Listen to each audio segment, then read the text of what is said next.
Ladies and gentlemen of the rock and roll, punk, prog, hardcore, thrash, and heavy metal community, my name is Jason Emmons, and this is the Great Metal Standoff, the podcast that pits music's greatest albums in track-by-track combat. Last time we met, it was Christmas Eve, and we were picking apart Nickelback and Creed with the Sin Mosh Pit team. On that podcast, we learnt that one of our guests on that episode, Ben, well, crazy, right? He was a fan of both bands. And also, considering the fact that he had made a previous appearance on this podcast to celebrate Dream Theater and Queensryche, it is clear with Ben, we are going to get unbridled passion no matter what you throw at him. So, for our first show in around 4 months or so, I put today's battle in Ben's hands. I wanted to see what battle he wanted to propose. Well, it is certainly a doozy. A battle of the debuts. A battle of underground thrash. Exodus, Bonded by Blood, versus Annihilator, Alice in Hell. Let's just not waste any time. Let's find out how this battle is going to be fought. Number 1. Every album battle will be contested in a track-by-track format by a podcast panel. Number 2. Each individual panelist will select a winner of each pairing. The winning track will receive a point to that individual's tally score. Tracks on albums that go uncontested can receive a tally point if a panelist awards it a gold star. Once the battle is over, the album with the highest tally score will receive 1 grand point for that album. If a panelist tally score results in a draw, both albums will receive a half grand point each. And finally, most importantly, the album with the most grand points will be declared the winner.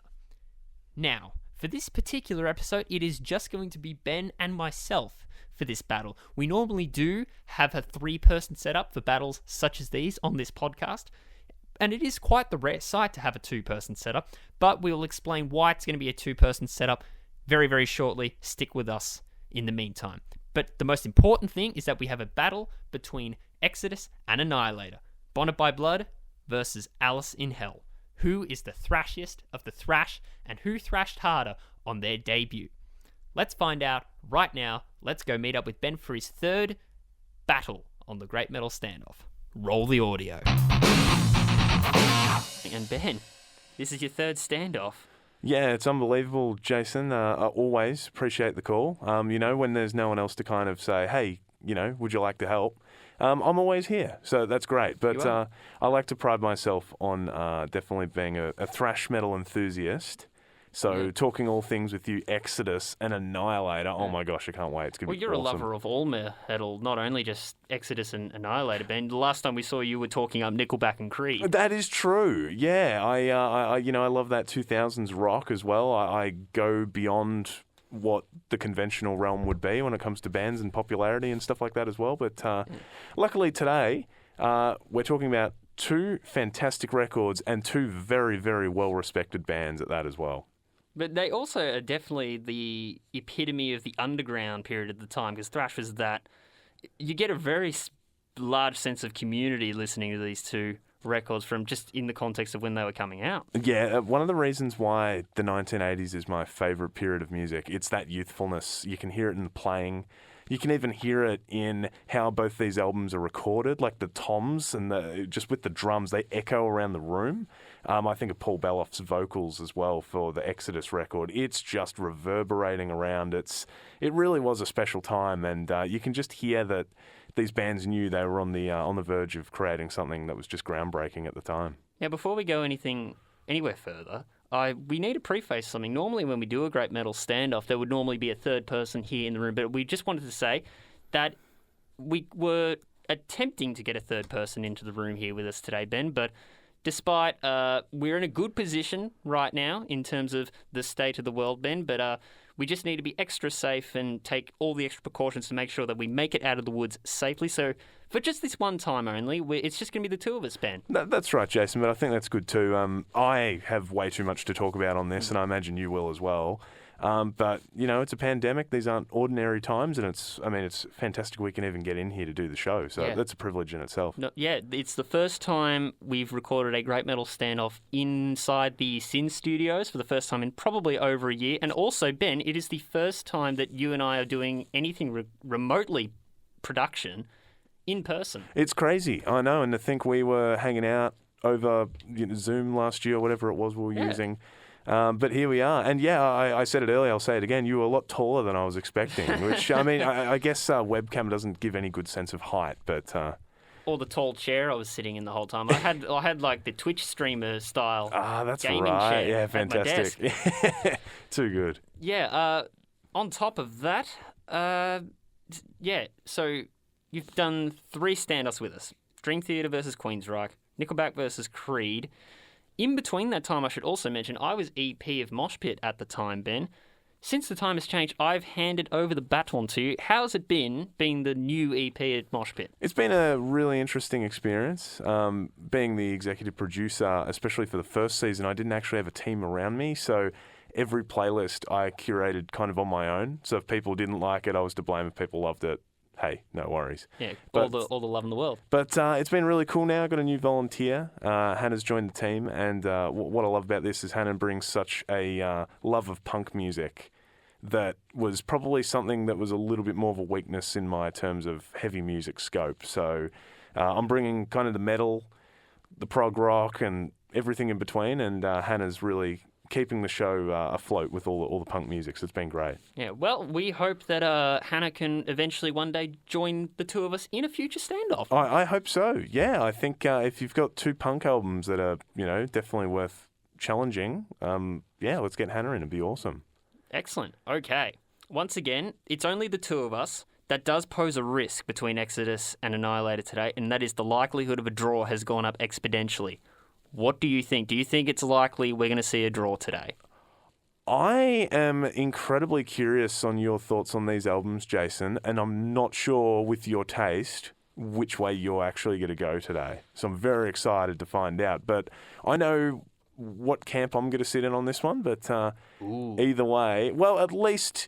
Here's what's interesting. You were the person who proposed this battle, by the way. I was. And what's interesting about this is that in my head, I know which album I like more. But then when you compare track to track and each one gets a point... It can balance out. It can change. So I'm going to be very, very curious to know how this actually ends up. But 9 tracks per record. Yep. No gold star rule required.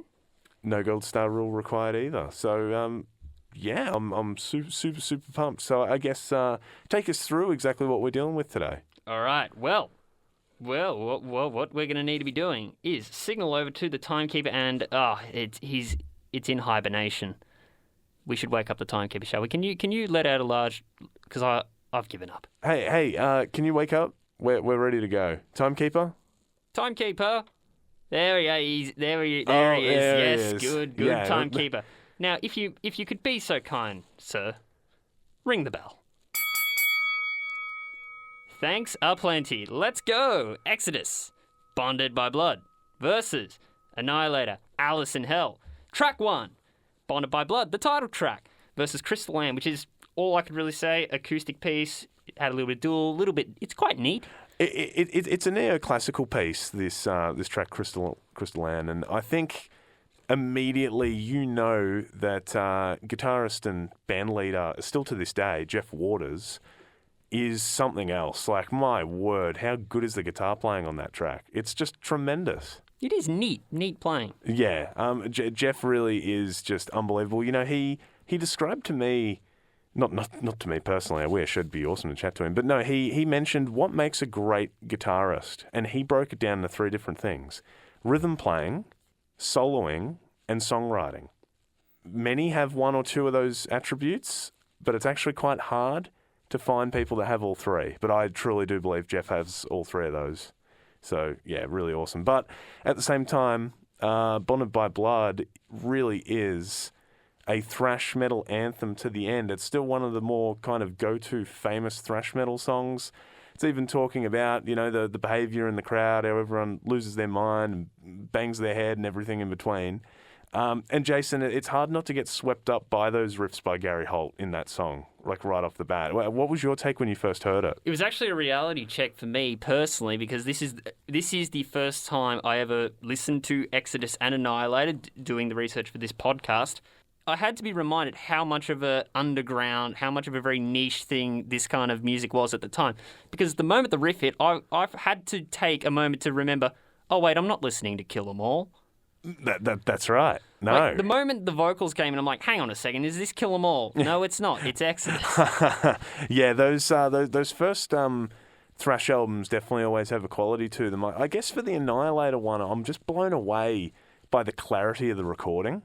And I still think the guitar tone is it has such a modern sound to it still. I think that album holds up incredibly well. Whereas with Bonded by Blood, the production definitely does make it feel like it was a bit of an element of its time. Product of its time, definitely, but I still love that. I love that kind of authenticity it's got. It wasn't trying to be overly glossed up, overproduced. It was what it was, which was just a bunch of young guys getting in a room and just playing some thrash metal and taking the world by storm. Also, really interesting to note, Kirk Hammett was initially in Exodus before he moved over to Metallica. I believe he moved over to Metallica in 1981, 1982. 1983. 1983 was... It would have been just before Kill 'Em All. Dave Mustaine... Yeah, I think Dave Mustaine was mostly in Metallica through to 1982 and he got kicked out around about 1983. Yeah. So there were a lot of lineup changes for Exodus around about this time. They kind of got culled a little bit. It was just fascinating because even before that, Exodus would then get Steve Zetro Souza, who was actually the original singer for a band called Legacy, who that band turned into Testament. Aha. So it's really incredible how much these bands alternated with members and singers and stuff like that in the early years when they were all trying to find their feet. But instantly off the bat for me, Jason, as beautiful as that pick is of Crystal Ann, I think it opens up the next track so perfectly. Bonded by Blood is undoubtedly the thrash metal anthem of the two. I do concur with you. It actually took a little bit of growing on me to get into Bonded by Blood because it was quite the shell shock first time around. Yeah. But Bonded by Blood is probably the perfect encapsulation of the sense of community from that period of time. Yeah. I do concur with you. Yeah. Bonded by Blood definitely gets the point. Fantastic. And I also concur with the point you were making about Crystal Ann being a good transition into the next track, which goes up against Exodus. It's Exodus, goes up against Alice in Hell, which is also somewhat the title track. It's different spelling. I don't know why that is, but Alice in Hell. That is true. I never have been able to find out the reason for that. Maybe he wanted the song to just kind of stick out a little bit from instead of the album title. But definitely up for debate. Alice in Hell to me is... there's a lot of bands out there, a lot of artists that they're known for a certain song, and then that song isn't always indicative of the band's talent or it's not a great song. I truly believe this is a fantastic song to be famous for. I really do. I think everything about this, we continue that neoclassical kind of guitar playing when the track opens. Jason, this is incredibly interesting to know, but with Annihilator, all guitars and all bass is recorded by Jeff Waters. On all 17 albums, which is just madness. Yeah. So even though there's always bass players' names, that's more just the band lineup at the time, but Jeff actually plays it all. Or session players? Could be session players as well. I know Mike Mangini of Dream Theater fame. He's played on 3 Annihilator records as well. So it's a bit of a revolving door, and the reason for that, it's technically a project, but Jeff... he would just hire musicians on kind of like a contract rate. So if there's no music happening, there's no work coming in, right? So that's why the members would always constantly rotate, because if people are after a full-time job or whatever, it's kind of a little tricky with the arrangement he's got. But I think for the most part, the lineup he's got now, it's a lot of young kids, and I think they've just rejuvenated the whole thing. It's just fantastic. Interesting point. Exodus, in contrast. While I do love this track by Exodus, it's a pretty similar idea to Bonded by Blood. It's more riffing, it's more speed, And it's loud and it's fast, and the soloing's great fun in this song too. I think it really is awesome. I think it also sets up a little bit of a theme with the solos, especially in Exodus. It's kind of, you can split it into two definitive parts. Yeah, absolutely. And it's a pretty compact little song. I think it only goes a little over 3 minutes. But this is what I loved about thrash in the early days. It kind of said what it needed to say, and then it just got out, which is really cool. No better example than that than good old Rain and Blood by Slayer. Yes. That talk about making a point and getting out of there. And then a full minute of rain. Oh, that's right. Yeah, to end the chaos. Yeah, no, just brilliant stuff. But to me, Alice in Hell, Jason, what were your thoughts on almost like the horror, creepy elements that were going on in that track? Definitely plenty of elements going on. You know what? I was a bit picky in terms of the long, elongated intro, it being 90 seconds long before the vocals finally kick in. But after a little bit of a while, you can kind of sense a bit of a story trajectory as we go along. So, like, one of the first main riffs, it's like the rise of a evil beast, and then it's the chase, and then you're entered hell, and then, listen hell. Yes. And just that groove on that riff, too, is unbelievable. Just again, it just goes back to that rhythm playing, which I'm just going to keep harping on about. But really is some fantastic riffs behind those vocals by the late, great Randy Rampage, who sadly is no longer with us. But boy, he gave it a great go. Randy was actually from a punk band prior to joining Annihilator for that one-off album. But he did come back 10 years later in, I think it was 1999, for an album called Criteria for a Black Widow, which is actually a very good kind of anniversary record Annihilator did. But it was awesome to hear his voice again and stuff. And as you can imagine, sheer chaos and sheer madness again when he returned. But I love both tracks to bits. I really like that point you made, because I never really realised it. It takes almost 3 minutes of the record to even get any vocals coming in. Yeah. So that's very unusual in a lot of music, at least I think. I am going to get a little bit controversial right out of the gate. Exodus singer Paul Bailoff and Randy Rampage, they are an acquired taste that I have not yet to acquire. They are an acquired taste. I think that's very fair. It's not for me yet. It's also worth noting, too, if you continue listening to both these bands, both those guys just disappear after the first album. And right. both of them are no longer alive, which is really eerie. But, yeah, as I mentioned, Steve Zetro Souza, he pops in, joins Exodus, does some great records, Fabulous Disaster. I personally love Impact is Imminent, Force of Habit, Tempo of the Damned, all that kind of stuff. And then Annihilator do this insane thing where there is 4 different singers on their first 4 albums. Goodness me. I've never known another band that's ever done that. And not just that, but each genre changes. So the first record's thrash. The second one's kind of more heavy metal, bit of speed. And then after that, it's like a hard rock album. The 93 one with Mangini. And then, it's kind of an industrial heavy metal album is the 4th one. And Jeff actually sings. It's just really interesting to know how these bands kind of got around changing members all the time. But I guess, Jason, we gotta make a pick. We do. I'm going to take Alice in Hell, personally. I think that is a far superior track to Exodus. So that will be where my point. And that's going to tie things up 1-1. I'm curious, Jason, to see if you and I are going to keep agreeing this well, because I'm with you on that as well. I think Alice in Hell is just absolutely tremendous. All right. 1-1 apiece. Next up, And Then There Were None by Exodus versus WTYD, or Welcome to Your Death by Annihilator.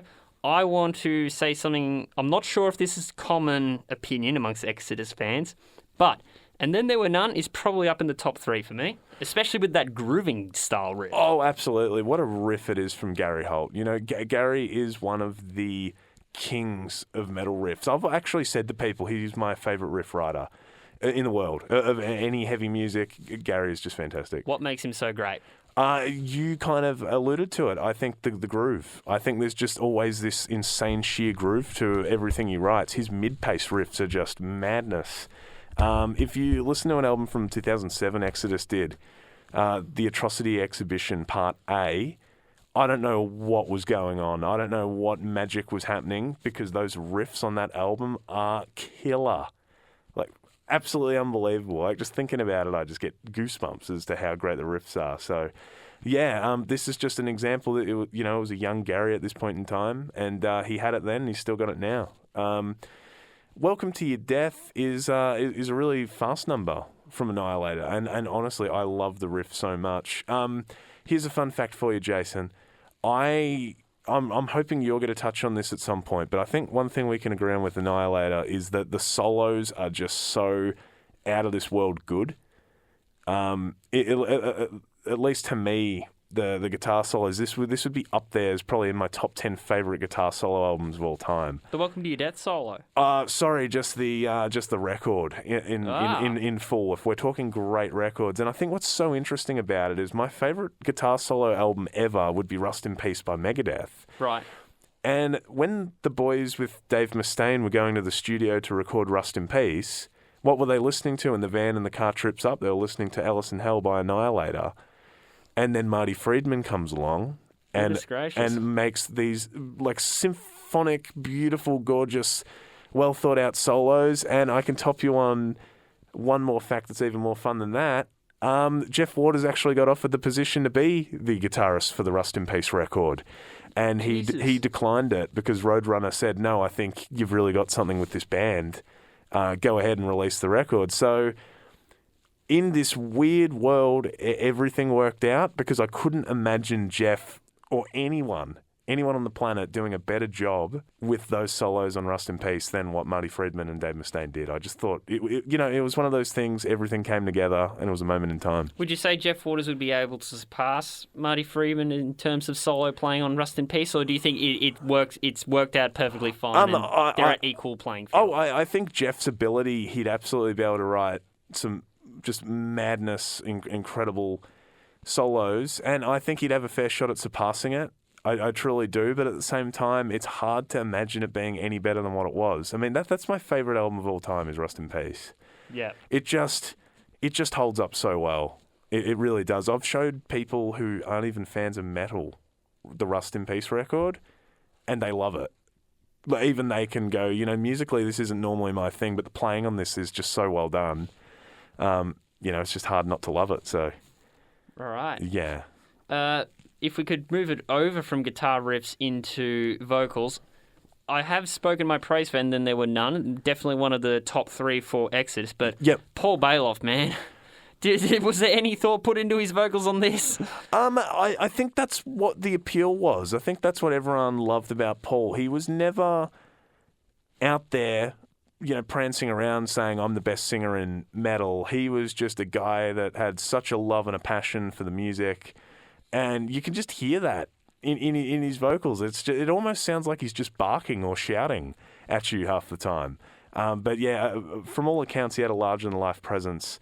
Also got to really say Tom Hunting on the drums here, who he's the Exodus drummer, but at the same time, he's actually popped in and out multiple different times over the years.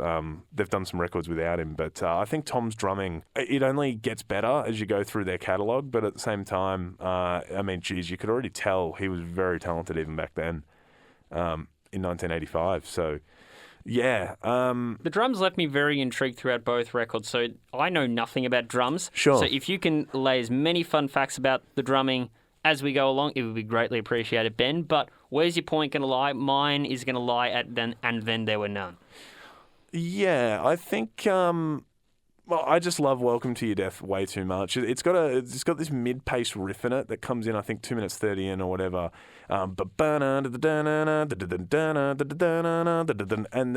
even you got this hi-hat pattern going on, and then he's hitting the toms in time, and the whole thing is just glorious. But that really is an excellent Exodus track too. I mean, they're both winners at the end of the day. Yeah. Both these albums are. But the point is going to go to Welcome to Your Death. Point is going to go to Welcome to Your Death. Yeah, so we have differed for the first time. Yes, we do, and the road to draw begins. It's gonna be interesting, this one. It'll come down to the wire, I believe. One final thing I wanted to appreciate about Welcome to Your Death: interesting choice to have everything drop out and then just have a significant period of nothing but lead guitar. Yes. Did you like that? It was an interesting choice. I'm telling you, there's some choices that were made on that record where I just shake my head and go, how on earth? Like, how did he think of that? Because, yeah, that to me, is such a cool little moment that not enough artists do. And even the backing, they've got that really fast backing riff, and then he's just doing these really nice little melody, nice little melody over it, and then underneath is pretty much dual. And then, as you said, it's like silence, and then you just hear the cymbal go 1, 2, 3, 4, and then just back into the chaos, back into the madness. I can tell you, this album, Up Loud, driving in your car is incredible. I may have done that a few too many times, but may have got some looks from folks at the lights looking at me, but no, really, it's so cool. So yeah, great. Maybe they understand where you came from. They were young once as well. Oh, that's it. I know. Hopefully I can stay young. There's a really... It was a really fun talking point. Will everyone still be listening to heavy metal in their 90s? But that's a conversation for another time. We'll save that for the radio show. Absolutely. All right, track 4, A Lesson in Violence versus Wicked Mystic. I want to talk about Wicked Mystic right out of the gate. I think that's my favourite song off this record. Oh, how good is it? It's fantastic song. Oh, man, that opening riff, immediately you go, woof. It's what I like to call an inviting riff. There's just this weird sense of intrigue when you hear it. And then obviously Waters just opens up with some absolutely killer guitar solo over the top of it. You got the pounding drums coming in, double kicks. We were talking about drums earlier, and you kind of mentioned the fact that, take us through a little bit of the drums. Well, I personally think Annihilator's drums are normally a little bit bare. Like, they're not as interesting as I personally would like. But on this record, they actually are. I think all the beats and everything just sound really cool. Half the reason for this is that Jeff actually bought and made his own studio, and he normally just writes with drum editing software. So as you get to the 4th record and so forth, he'd get real drummers in to play, but the original drum tracks he's already recorded and composed himself. So they're laid out. They're kind of laid out, and then you'll pay a drummer to just come in and he'll do his thing and make it happen. But while that isn't a bad thing, sometimes I just wish, and it comes down to my taste in drums, I really love drummers that are just always busy. And I know some people don't like that, but for me, I wish the drums in future records were a little bit more bombastic, is probably a word I can think of. But at the same time, here, it's a great performance by... The gentleman, the drummer on this record, I do apologise, it's escaped me. Was it Ray Hartman? We're gonna fact check right here. Get the Wikipedia up. We have on drums. We have Ray Hartman. It's Ray Hartman. Yes. Beautiful. Yeah. No, he does such an excellent job on that. So credit. It's slightly different because there's a lot more cymbal when normally you could probably go thump thump thump. That's right. Yeah. But also really nice use of double kicks. I know that a lot of people don't like double kicking. Can be a bit... Really? Yeah, I've spoken to a lot of people. My dad loves heavy metal and he doesn't like double kicks. But no, this is a very great performance. And I think too, if you're drumming over guitar and bass tracks like the ones that are in that record, I mean, wow, you're in good company. As far as Exodus with A Lesson in Violence... It's another one that's kind of, it's a little similar to Bonded by Blood, isn't it? In the sense of it's just got that real fast-paced, visceral sound to it. Again, just crazy high energy, a lot of echoes going on. Jason, what were your thoughts on that track? Some very strange tonal choice in the solos as well. Absolutely. Yeah, Exodus always had really interesting guitar tones, I've noticed, when it comes to their solos. Like, it's not to say that they sound out of tune, but they just sound, it's like they're tuned that little bit different than the conventional guitar solo that you would normally hear. But yeah. Especially for the scene at the time, at that point. Other than that, I also had in my notes here, actually, speaking of double kick drum, I almost misinterpreted for like a pre-Dyer's Eve in terms of drumming. Very nice. I like the comparison there. And Paul Bailoff in terms of vocals. There's some very punk rock. Oh, absolutely. Kind of I really do sense Paul was a bit of a punk rocker himself. Yeah, that's one thing. And Iron Maiden did this really well when they got their original singer, Paul Di'Anno. Paul Di'Anno was a punk rocker, and he was in this British heavy metal band. And by all accounts, I think those albums rule. I think Iron Maiden's a fantastic record, Killers. And it just goes to show sometimes it's really good to bring in someone that's in a little bit of a different field bring them in, join your thrash band or whatever, and it gives you kind of that extra edge. Because if you can appeal to some punk rockers as well, opens up the door quite a lot. At least I think. It shouldn't be too far out of the realm of possibility. In fact, considering Exodus, they're very part of that Bay Area thrash period at the time. At the same time, Black Flag were hanging about around. I think they would have probably been hanging around. Were they around that period of time, 1985? That was more. Yeah, I think they'd be touring, but I think obviously they're more based in DC and that kind of area. But then Minor Threat. And I wish I was a punk historian. I got to research more. But we need Hannah. We do. My understanding is that Black Flag were a little earlier than that. I would have said early 80s, late 70s. They would have been established by then, so maybe that's where the influence could kick in. But no, again, definitely. We're just speculating here. I think there's something to that. It'd be really fascinating to kind of find out. I guess the other really fun fact that I'm going to throw out is this was 1989 when this Annihilator record appeared, but Jeff would follow it up the year after with Never Neverland, their second album, which many say is their best. Right. Different singer, you would be shocked at how different the band sounds, just in terms of just you change the voice. It's like a whole new project. But with saying that, and Jason, you being the Metallica fan you're going to love this fact. Well, apparently Metallica, when they were writing the Black Album, were going to call the track Enter Sandman Never Neverland, but their label urged them not to do it. This is an old myth. We don't know. We're talking urban legends now. We don't know if this is true or not, but Jeff's spoken about it, that he's heard from people that have confirmed this, so I'm going to take his word for it. But yeah, they were going to name the track Enter Sandman Never Neverland, but due to that record doing really well in 1990, they decided, no, we probably don't want the comparison, so they called it Enter Sandman. Well, wise call. Wise call, hey? Wise call. In terms of your choice between A Lesson in Violence and Wicked Mystic? Oh, Wicked Mystic is something else. I'm with you. It really is. It's just... the guitar playing, I could go on all day. I guess another reason too, for me, why Jeff's one of my favourite players to listen to is, and this is kind of comedic, but this is how I got madly into the band. Jeff is a diehard Eddie Van Halen fan. Right. Absolutely loves him. I think he owns maybe 20 plus of his guitars. He's even got car seats with Van Halen covers. Just really above and beyond. And you can hear Eddie's playing all throughout, in my opinion. Eddie's playing's influence is kind of in everyone's playing in a sense, but Jeff, there's certainly a lot of that shine there, which is really great. There's obviously that common talking point that people say when it comes to modern music, it always ends up back at the Beatles at some point. People make that argument to say whatever metal you hear, it all can be traced back to Van Halen. So. That's right. They came in the late 70s. I think immediately, I'm just going to say it off the top of my head, we should absolutely do. Have we had a Van Halen Great Metal Standoff? Well, there we go.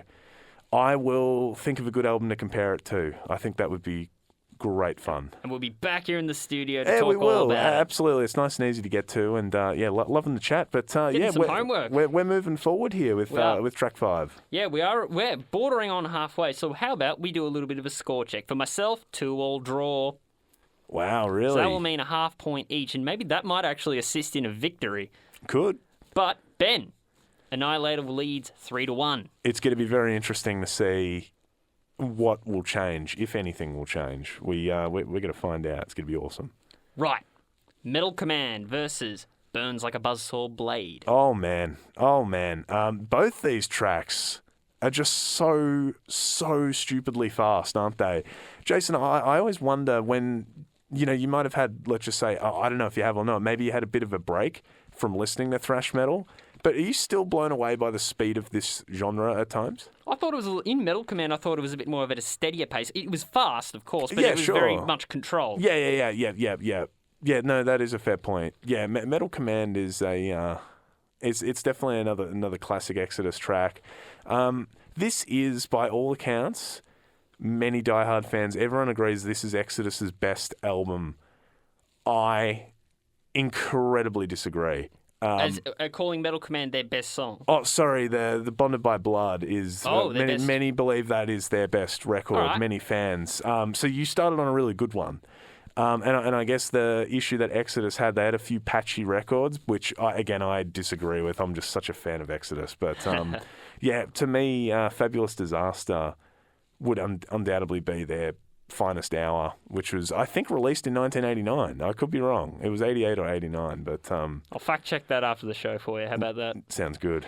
I after listening to Bonded by Blood, because it was still an acquired taste. Again, I'm still not acquired to the taste of Exodus yet. I think a few more listens will get you there. I did give the second record, Pleasures of the Flesh. Oh, a yes, shot. yes. I think I preferred that over Bonded by Blood. Yes. Not sure why yet. I can't go in depth as to why, because it's still, again, no, needs time to grow on me. I can. But it was more of it left more of an impression, I say. I can easily answer that. There's a lot more variation in the riffing on Pleasures of the Flesh. Not every track was instantly crazy fast all the time, which is why I felt Exodus started to grow in a better direction. Right. As much as I love the youthful thrash energy of this first album, I think they just really kind of found their niche in terms of still being a fast band, but also bringing in a lot more of that groove. And, they tease it here, but it definitely comes out in later releases as well. Burns Like a Buzzsaw Blade, by all accounts, is talking about human pleasure. That is literally it. It's like a bit of a tongue-in-cheek kind of thing lyrically. If you're to read the lyrics out, it sounds like more menacing than it actually is. And I really just love Randy Rampage's interpretation of the like how he does these vocals. I think are just so cool. And the riffs, oh my gosh, the riffs. There's some great riffs in this track. Starts off with a solo as well. Oh, I know. I mean, does it get any better than that? I don't think it does. It's really cool. But yeah, these are two more really fun tracks. Off just two classic albums. I mean, you could not stop thrash in the 80s. It was the thing, along with glam rock, which I quite like, but I know it's not for everyone. But the 80s, what a time, Jason. Right. In terms of Randy Rampage on Buzzsaw Blade, he sounded very piratey. He sounded very much like a pirate. That's incredibly interesting. Like it sounded like straight out of a Pillager soundtrack. If you were having a scene I can hear that now. Like a pirate pillage. Yeah. Burns like a buzzsaw blade. Yeah, I never noticed that before. How cool is that? Oh, wow. Jeez. Am I a fan of it? Who's to say? Yeah, I feel like I'm going to have a hard time listening to that song now without picturing pirate ships and Does stuff. That mean I've just ruined it? Yeah, like Jason ruined a favourite album of mine. No. It'll be fine. But see, this is why I love people coming in and listening to different records they've never heard before, because that's just something my brain never put together. But that is really cool. Jason, I guess there can only be one. Metal Command. You like Metal Command more? Metal Command. I was talking about Bonded by Blood, the title track being a symbolic uplifting of the community, but This is definitely up there as well. It's very much a community for the... It is. It's very anthemic in that sense. You might be surprised. I'm with you. I reckon Metal Command's the one to go with. Interesting. Very interesting indeed. Yeah. What does that do to the scores? That only takes you 3-2. 3-2. Yeah, there's still some leeway here for things to change. However, it does mean Exodus for me lead 3-2. I also want to quickly talk about something that's incredibly unusual, and it's the fact that Annihilator have never ever played Australia, ever. In fact, they've barely played America, if you can believe it. The band is Canadian. Their record label kind of fell through after their third record. And this is crazy, Jason. The label came to them and said, hey, nu metal's the thing, in the 90s, like nu metal and grunge. Yep. We want you guys to change. If you change your sound and your look, we'll extend your contract. You can do a few more records. And Jeff said, adios. I want to make music I want to make. I'm not pandering to a trend, which, as we know, any trend dies after a period of time. Especially with grunge and nu metal, much quicker than anticipated. Much quicker. It had that huge commercial appeal, and by 2004, 2005, that thing was dead in the water, pretty much. But I guess what's crazy is that in turn, Jeff built up a huge following in Europe, and in Japan. So that's mostly where Annihilator play their shows. But the good news is, post-pandemic, he's already said the band is going to do an Australian tour. So we will be graced. And I am just counting down for those days till that happens. I can imagine. I'll probably do a tour. Sister lives in Sydney, so I'll go, hey, can I stay a night? I'm flying up, and then I might even do Brisbane or something. Maybe you could take Mosh Pit on the road and just do a Mosh Pit tour along with Annihilator. That's right. How cool would that be? Yeah, that'd be awesome. You have the power nowadays. Oh, I know. Too much power. It's really scary. Right. So both of us taking Metal Command. That's, commendable stuff. Again, and also back to the punk rock war cry kind of thing. Bailoff sounds like that in that song as well. He does. It's such a spirited performance from Paul, and it really makes you realise just what a force he was. Why did he leave the band? That's a really interesting question that I wish I had the answer to. I think they just had a kind of a different vision for who they wanted fronting the group. Might have been my understanding, but it's funny to release something so critically acclaimed. In both these cases, both bands did the same thing. They released something that was critically acclaimed, and then what happened? They changed singer just instantly. So, Piranha versus Word Salad. Oh, okay. I want you to go first on this one. You want me to go first? I'll just read straight from my notes then. We'll start with Piranha. Oh, I will say Piranha is one of the all-time Exodus setlist classics. If you see Exodus live, you're going to get Piranha. It's pretty much guaranteed. Excellent. And is it a bit more of a deep... Is it one for the deep cut fans, or is that just... it's a song that's just gone on to have a cult following? I mean, Exodus are almost like a cult band at this point, but I think it's fair to say that song would actually, if you made a best of Exodus playlist, I think that'd be in the top 10. Yeah. Sweet. Well, the intensity kicks up a bit to start, and to me, I wrote here, it says it's grittier. Still the classic early thrash riffage, fine for what it is, but the solo blisters away. Also, it's got very, very wah-wah. Yeah, very true. Yeah, it's an incredibly catchy riff that when you first hear it. It also opens with just a fantastic pummeling of the drums by Tom Hunting as well. It's just really, really breakneck speed playing. It's so good. But what about for Annihilator? Annihilator, that'd be Word Salad. I like how this starts, but it goes back to similar thrash sound. However, there are some variations I like. That's what I was writing as I was listening to it for the very first time. Very nice. 2:29-ish, there was a shift. Was there a child in the background? I thought I could hear like a little bit of wailing of a small child in the background because it shifts down. That's very true. There is ambient. something there. I've noticed that too. There is some sound. There's a clip there of like a baby or something going on. And other than that, I just said there was a shreddy 2-part solo. Again, probably another recurring theme between both records. You can split your solos into 2 halves. Yeah. So always love hearing your thoughts, your take. And here's my crazy take. Word Salad is one of my favourite metal songs of all time. Is it? I think it is just a masterpiece beginning to end. And it's funny, the first time I heard it, I didn't realise how great it was. Those light guitar parts are just so cool.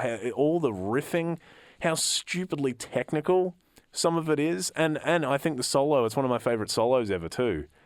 I think it pretty much rivals anything off Rust in Peace when it comes to solos and stuff. So Jason, I recommend you to give that track another try when you can. But at the same time, Piranha is just Exodus at their finest as well. This is a really great head-to-head, this one.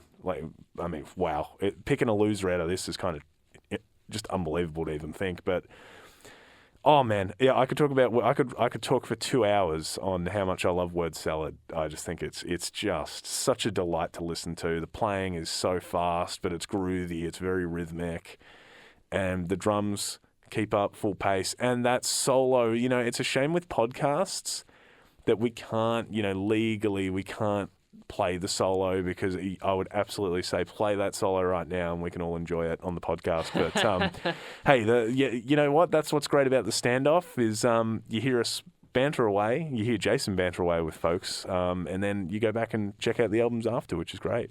Yes, Piranha Word Salad. You know what? Mostly because I don't have too much of a dog in the fight. It's very hard for me to just choose because it's a bit... they're still developing in my head. They're both very different songs too. I think Piranha's kind of exodus just being incredibly tight, like for how tight that band were at 1985 is just insane. Also worth noting, they were the victim of the record label delaying their album. Annihilator or Exodus? Exodus. Many cite Exodus as the first ever thrash metal band because if you have a look, they formed earlier than Metallica. Okay. Which would make a little bit of sense as well with the Kirk Hammett situation and so Yes. forth. But yeah, the label, it took them a little while to get signed, then the label just held it off. And you can imagine the band going, we've got this classic, we've wrote this masterpiece, and you guys just aren't going to put it out. So people always say Exodus are kind of in the second wave, but it's so incorrect. Like, yeah, the album came out in 85, but my word, like this band was killing it on the local scene in 1980, 1981. On top of that, it probably wouldn't help that they had traded a lot of band members between 1980 and 1985. That's right. Like losing your lead guitar player to then go on to become one of the most legendary guitarists of all time just by being in the biggest metal band that's ever lived. Kirk Hammett's a fascinating one to me, and I think sometimes he doesn't get the respect he deserves solely because Metallica's always been Lars and James. That they're the engine room. And the guy with the wah-wah. Yeah, but that's right. Everyone just says, Kirk's the guy with the wah-wah, which, I mean, those first 4 Metallica records, the soloing on those are just raw. I reckon they're really just incredible work there from Kirk. But, yeah, I mean, after Cliff, the bassists have kind of always been shunned and kind of...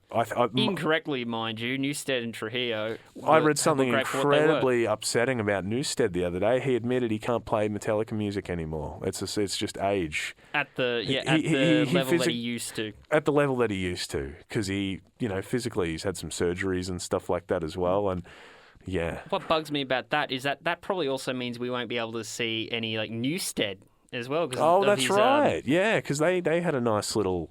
Yeah, the Newstead project, because I want to put that album on a standoff. That'd in the be future. good. Yeah. What was it? Heavy Metal Music or something Heavy like Metal that? Music, Heavy Metal yeah. Music by Newstead. Yeah, awesome. I love Jason. I think he's great. I'd love to see him just in any capacity live one day. That'd be brilliant. But got a little carried away there. We're here talking about Exodus and Annihilator, and we've got to choose between Piranha and Word Salad.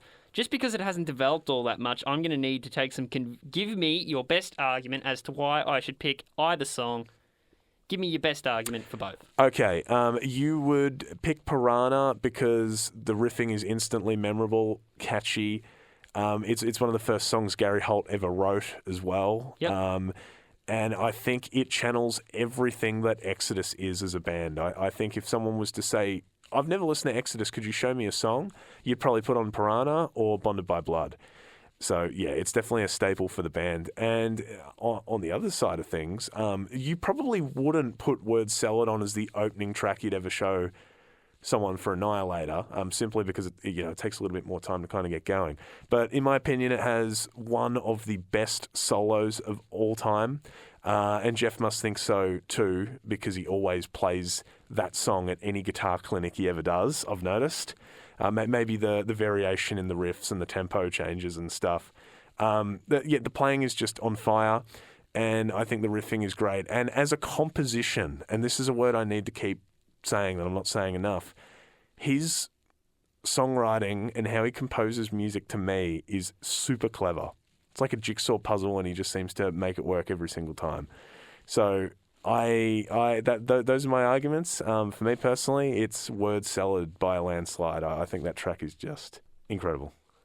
Well, that takes you up to 4-2 in Annihilator. You know what? I'll go contrarian. I'll make it 4-2 to Exodus. I'll take Piranha. I have no issue with either pick someone would take on those as well. I think they're both just I will awesome. preface, just because both songs are still developing in my repertoire of music consumption, that will easily change, maybe very much in the near future after we stop recording. And when we stop recording, Jason, maybe on the weekend or the week after, I really would love you to hear the Never Neverland album, which is the year after Annihilator, because it almost sounds like a different band. Just the singer is so much different. He's more of a heavy metal singer. And yeah, it's more groovy. It's probably a little bit more kind of heavy metal. I'd just be interested in your take on that as well. Nice. Certainly can. Beautiful. Okay. No Love versus Schizos Are Never Alone, parts 1 and 2. This took a little bit of getting used to. In what sense? Well, for example, No Love, it starts with acoustic guitar. Yes, it does. And you get very curious. Yes. But then once the main riffs start hitting and then the song progresses, I kind of just went, what was the point? It didn't really fit for me. Yeah, that's incredibly interesting that you've said that, because I always thought it was a little tacked on as well.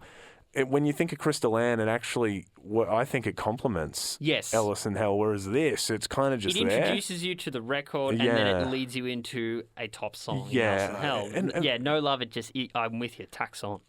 And I know on the next Exodus album, they did a similar thing, but they made it a track. There was I think they called it 40 Seconds or something, and it was just 40 seconds of acoustic guitar playing. I think it's track 7 on the album or something like that. And again, you kind of just left there going, it was nice playing, but I don't really see how it fit in the scope of the record. But No Love is a really good song. I think there's some really great riffs on it. Definitely picks up. I feel like once it hits about halfway, it shifts, and then it just becomes a shot of adrenaline. Yeah. No, that's true. And the Schizos one, I do believe that gets continued on a later record, which, again, the name escapes me at the moment. There's 17 Annihilator albums, and I'm working my way through them, and I've heard 15 of the 17 at the moment.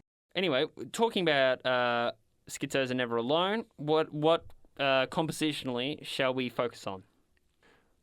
I think the opening kind of main riff that I think hits you in the 30-second mark. That is just so killer. And then from there on, it just keeps changing. He just keeps changing up the riffs really nicely. I definitely do love the vocals. And again, just really, really nice drum performance. And I still, even at track 7 of the album, I'm still blown away by how great the production is. I really just love. What was your take on the tone of the guitar? Did you think it sounded nice and thick and nice on the ears? No, I'm not very good with tone. Sure. I can't really make too much of a judgment No, on that. that's I'm right. not very well versed in that. No, that's okay. But other than that, I can just describe that. I believe part 2 starts around about halfway through, correct? Because it stops. And it does, and then it comes again. back. Which, man, when I was a bit jarring, but when I kept listening to this album on my phone on the streaming service, I kept thinking it was a new song, and I'd go, I'm up to track 8, and then the song would end, and then I'd be up to track 8, and it would confuse the heck out of me. But it's funny how it does that. What are we going to choose? What am I going to choose? I think No Love, just by the shot in the arm adrenaline in the second half. I think that's what No Love is going to do. Yeah, No Love. Take it for me. No Love's really, really cool. But I will go with the Schizos one. I just love that too much. Oof. It's 5-2 for both sides, but it's opposite bands. Opposite ends. Opposite ends, I think. Gee, I'll tell you, if I had a guess... It's bearing down. If I had a guess which album I thought you would have liked more, I probably would have bet the house on the Annihilator one. So this is very fascinating to me, in a good way, because both these albums rule. But there can only be one winner, and we are up to track 8. Yeah, but we're 2 tracks away from a potential draw. Yeah, that's a point. I think we might actually be seeing it today. Yeah, we could. Yeah. Deliver Us to Evil, 7-minute track. Yes. Versus Ligeia. Oh my gosh. Deliver Us to Evil is such a song. It's so good. All the riffs in it are huge. It just makes me wonder how on earth these guys were writing this stuff so early on. It's just, again, there's so much enthusiasm in the playing. You can hear it. This has always been something that I've loved talking to music fans about, and that is a first album, the artist always has something to prove, especially in metal. It's exciting. They've never been maybe in the studio before or anything like that. You've only got a limited amount of money, and you know what? You have to put your best foot forward, and you got to make that record work. Let's talk motifs with Deliver Us to Evil. Probably a subversion of the Our Father prayer. That's interesting. Yeah, I didn't think of that too much. Nice. What else you got on that one? What did I else have on that? If someone, this is again me being a bit visual when listening to this. If someone was running away from an evil something, I don't really want to describe what it might be. We'll just say it's something evil. Yep. The riffage tells us that they're just running faster and faster and faster away from that evil thing. Yeah. The longer those riffs go along. That is true. Yeah, it's interesting because ba-na, ba, ba-na, ba-na, ba, ba, ba-na, and then when the drums kick back in and the riffs get faster, you could almost say it's like they're running away. That's really great analogy. I've never thought of that before. Again, I wonder whether some of this stuff was done by design or we just take away what we do from it. But yeah, that's really cool. And as for the Annihilator track, it is still very, very good. I think the album takes just a slight dip in quality from here on in, track 8 and track 9. I will say, Ligeia did feel a bit more like one of the more forgettable tracks. It was. I mean, when it's an album like that, something has to stand out as being a little bit more. It's not a bad song, but yeah, compared to what we were spoiled with in the first 7, it's kind of. I don't want to say it's just there. It's still a cool song, but. Definitely not as classic. I did make that comment, but I am looking at my notes here, and maybe it might not be as bad as I remember it being. Oh, here we go. As much as I've said inoffensive in my notes, I've also said you've been comparing Annihilator to Megadeth for most of the discussion, but I pointed out Randy Rampage sounded a bit Mustaine-y. Yes. In the vocals. Yeah, I could definitely hear that. And also, in terms of riffage, it sounded very much like a sped-up Symptom of the Universe, Black Sabbath. Wow, how about that? That was the comparison I made. Yeah. Dun, dun, dun, dun, dun, dun. I can see that actually. Yeah. I mean obviously, Black Sabbath's music's in all these guys' blood. Yeah. I mean, it's just a gateway, it's a go-to, but yeah, I think that's pretty sensible to say that he might have kind of adapted that riff and just made it a little quicker. And to further on with that, once it shifts up into a little bit of a gallopy style rhythm section. Yes, that's right. And the bass playing's lightning, isn't it, at that bit? So yeah. Yeah. Gallopy bass I'll always appreciate. Oh yeah, I mean Iron Maiden, the kings of the gallopy bass. But yeah, both great songs. But Deliver Us to Evil is just too fantastic. I got to go with that one for sure. That's your third Exodus track. Ooh, what am I going to do? Honestly, Deliver Us to Evil, fair enough. Ligeia might be maybe the most forgettable off Alice in Hell, but I'm looking at it now and I'm thinking... You're thinking about it, though? Maybe I underrated that track. Yeah, it's definitely worth another shot. Do you know what? I'll give it a point just to give it another shot. I'll give it a point. I'll give it another shot once this is done. Beautiful. I will say. Yeah. Because smart idea. I'm looking at these notes here that I was taking when I listened to it for the very first time, and even the second time. I write in different pens so I know which time I listened to it. Most of it just sounds like it's up my alley. So I'm going to give that one another shot and give it another. I'll give that a point out of curiosity. Beautiful. Yeah, curiosity is always a good thing. Yep. So that leaves us with a score check of 5-3, but on opposite ends. For me, it's Exodus. For Ben, it's Alice in Hell. So we kind of are on a bit of a foregone conclusion at this point. Yes, we know which way we're heading, don't we? We know which way we're heading, and we've only got one track to go, so we've got an inevitable result right here. But Strike of the Beast versus Human Incesticide, Strike of the Beast, easy. Oh yeah, absolutely. Strike of the Beast is usually the song that Exodus end all their shows with. Oh, with good reason. My God, that riff. Oh, yeah, it is fast. And not just that, it's kind of like, all right, folks, if you want to get in the pit, now's the time. But please be safe. It's very Exodus shows are stupidly rough. I've been to one. It's good fun. They did a live album with Paul Beloff down the line 10 years later, and they called it Good, Violent, Friendly Fun. And I thought that was very fitting. But, Strike of the Beast, man, oh man, you're not wrong. It's got some huge riffs in that thing. I love that riff. Yeah. Love that riff so much. Oh, man. Yeah. That's just signature Exodus, that.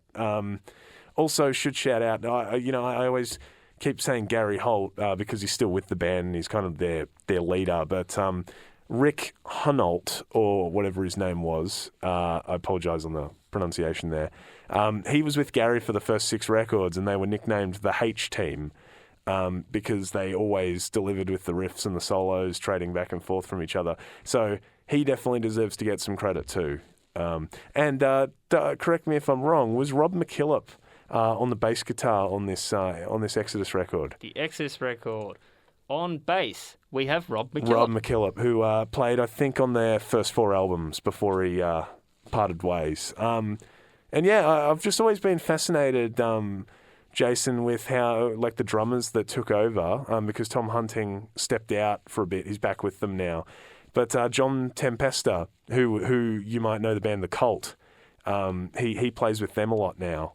She Sells Sanctuary, all those great songs. And I guess the other drummer, which you definitely would know, who stepped in to do one record, was Paul Bostaff, also known as the drummer of Slayer. Oh, wow. When the band, when Dave Lombardo disappeared, Paul stepped in for Slayer on a couple of records. But yeah, neither of those guys, in my opinion, could quite do the work Tom did. Tom and this band fit like a glove, and you can just hear it in the playing on this track. It's just furiously quick, and yeah, kind of a catchy riff, and just heavy thrash metal energy at its best. I'm glad you were complimenting Hunting on the drums, because I have no kudos to that drumming. It was fantastic. Yeah, it's brilliant. We'll just flip it over to Human Incesticide just to speak on it a little bit. What were your takeaways? For such an incredible album, it really is. I'm starting to think the album could almost be in my top 10 of all time. I'm not sure yet. I need a few more listens of it. But I just feel like this track kind of stalled the momentum a little bit, like to the point of I would have almost considered maybe they just left it off or made it a bonus. Even though I do like it, I do think it's a good song. If it's your favorite track, listeners at home, these are the comments of Ben Holt and they are. They're the comments of me and mine only. No. It is a great song. The only reason I say this is that the record was just at such a high caliber that this song to me just didn't quite feel as if it was offering anything overly different and not done as well as the previous ones. But that's a minor criticism, just because I think it's still a great track.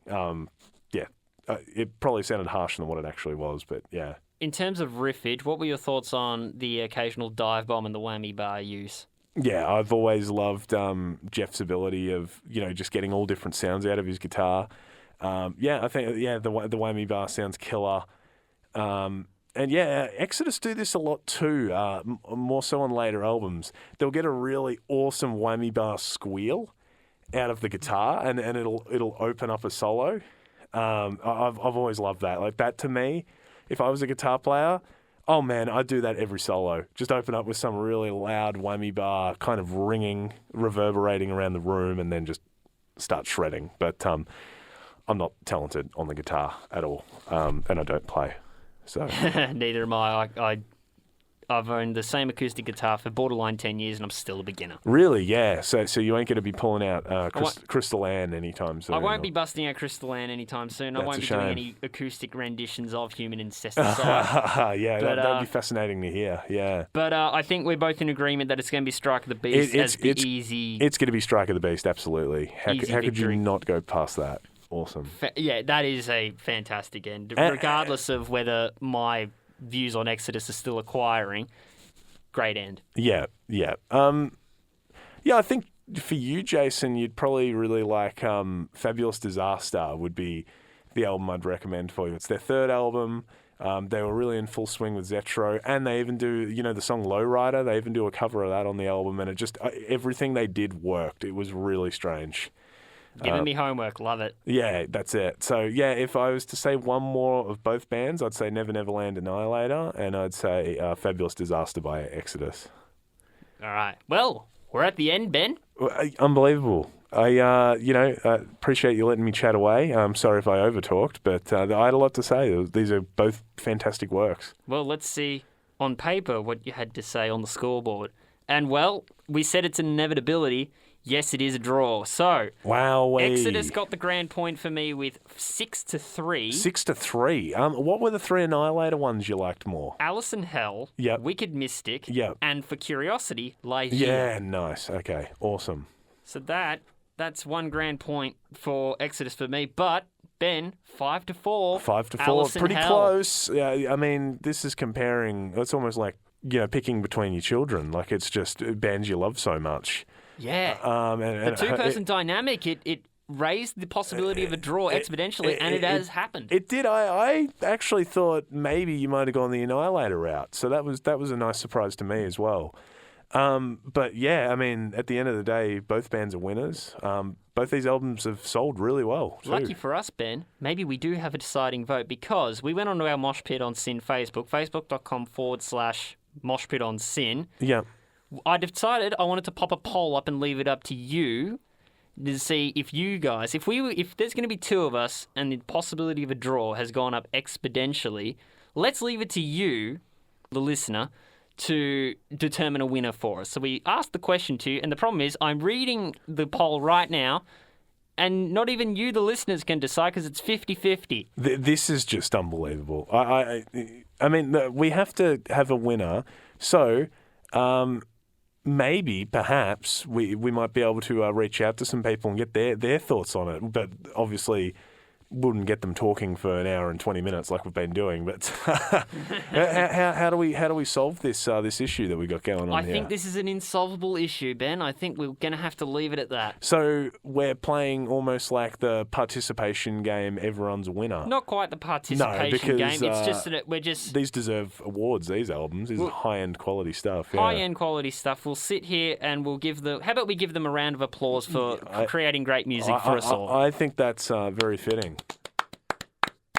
Thank you, Exodus. Thank you, Annihilator. Yes, thank you both so much for all the insane amount of hours I've spent listening to both those bands. And, when I can't hear, maybe in my 50s, 60s, 70s or something, I'll know the root of the cause. All right. Well, that was a fun conversation, Ben. We'll see. Hopefully we can do some more standoffs going forward. I hope so, Jason. And we'll do our best to bring a third person into the room, and we'll just...